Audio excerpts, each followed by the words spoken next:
Hi guys, this is Jo and I'm on my series of the Auckland Life. Paano nga ba kami nakarating dito sa Auckland, yung journey namin.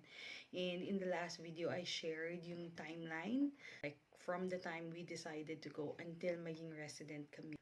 And in this video, what I think I'll share with you will be yung major expenses, major cost bago kami nakarating ng tuluyan dito. Okay, so yung kailangan yung paghandaan na three major expenses would be your tuition fee, your proof of funds or yung tinatawag natin show money, and yung inyong airfare. And airfare will depend on gaano kayo karaming pupunta dito sa New Zealand. Alright, again, 2022 to so it could be different more, but it's a good idea. At least meron kayong idea kung magkano yung kailangan nyo i-prepare. Alright, tuition fee. Yung sa akin, inabot ng 32,000 siguro. Kasama na yung tuition fee and insurance kasi required ang insurance dito for students. And then, binayaran ko na agad yan even before ma-approve yung aking visa. And ano yan, cash. Wala siyang, one-time payment. Wala siyang installment. I don't know if pwedeng credit card. But me, I deposited it straight to the bank nung school. And then, wala naman naging problema. Nag-issue naman sila agad ng resibo. And in pesos, siguro mga 1 million pesos yun. So, guys, sa tuition fee pa lang, ubos na yung pera natin. So, 1 million agad for that. Second, yung inyong proof of funds. This is very important. Ang lesson ko, buti talaga parati ako nagbabasa noon nung immigration website kasi hindi to nasabi sa amin nung immigration advisor namin. And I felt like really disappointed kasi what if hindi ko yun na-prepare.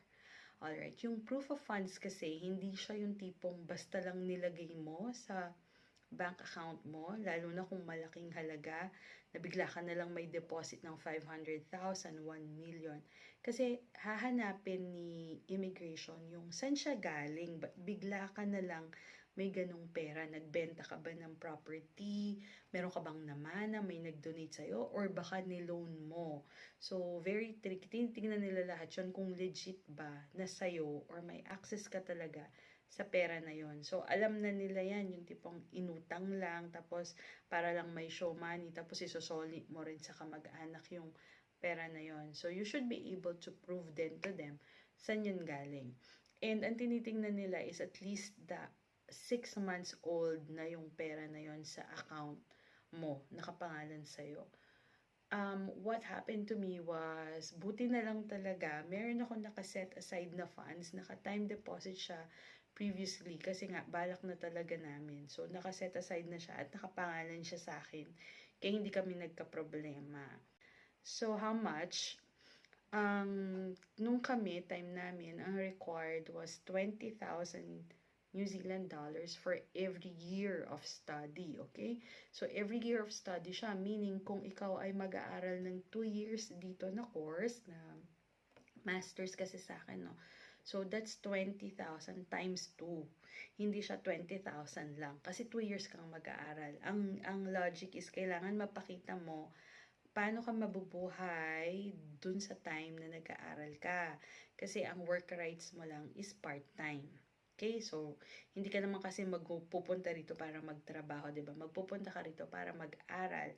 So kailangan mapakita mo, ma-support mo din how will you like financially support yourself during all these years na nag-aaral ka. So for me, it was a 1.5 years ng pag-aaral kaya 20 plus 10. So 30,000 yung pinakita kong proof. And pinakita ko dun sa letter namin na dito to galing, tapos ito yung balak kong gamitin. Kasi combination of time deposits and different bank accounts sila. Hindi naman naka-lodge lang sa isang bank account yung proof of funds na ginamit ko. So, I explained it that way. And then, yung partner, kung may kasama kang partner, syempre, kung work visa yung kanya, kailangan din niyang mag-provide ng sarili niyang proof of funds. Kasi hindi naman yung pagdating niya dito, may work na siya. Kailangan din niya syempre gumastos, 'di ba? Habang naghahanap ng work. And sa kanila, sa husband ko was like 4,000 New Zealand dollars naman ang requirement sa kanya. Okay. yun naman, hindi nyo naman yun magagastos talaga kasi hindi naman kayo lahat gagastos nun ng ganun kalaki. And hopefully, magka-work naman din kayong mag-asawa and hindi nyo lahat masasagad yung baon yung yon. But that's one thing you need to prepare bago pa kayo pumunta ng New Zealand, okay?